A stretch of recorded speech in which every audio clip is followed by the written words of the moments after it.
Now we have to forecast what's next. So this is the third part of our ADFAB framework, forecasting. So we're going to use our insight to forecast what probably happens next. We don't know this for sure, and this is part of that setting expectations with clients.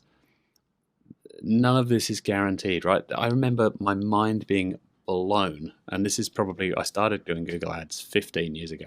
So let's say this is probably 13 years ago, because I'm a bit slow. Probably took me a couple of years to figure this out. The whole game is predicated on the law of large numbers. What do I mean by that?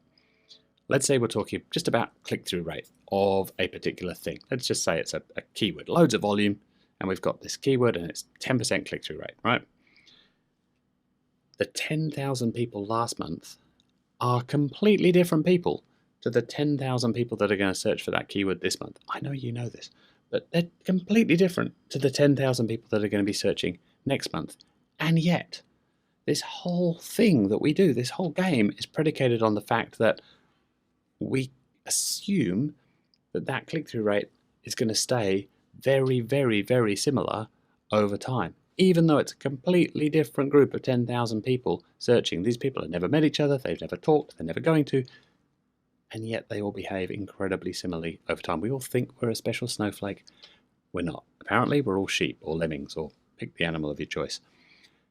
We're dealing with probabilities, right? None of this is going to be perfect. We need to bear that in mind. And we need to decide what we're going to do with this insight. Now, I read this wonderful book, part of my AI journey, digging deep into AI and machine learning over the last couple of years.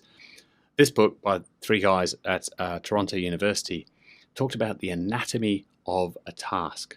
So part of it, you can't really read that dark one in the middle there, but that's prediction or forecasting.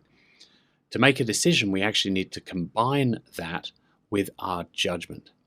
And just a little side piece on this, with machine learning, the cost of prediction is plummeting.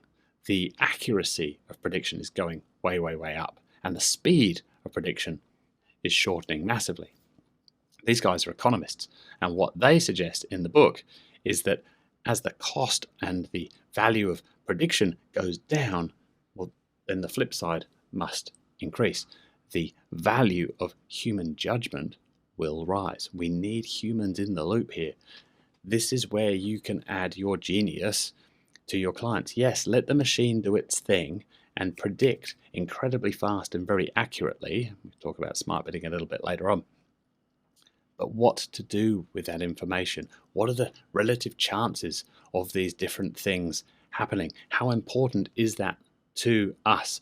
How does that play into the business and the overall business strategy?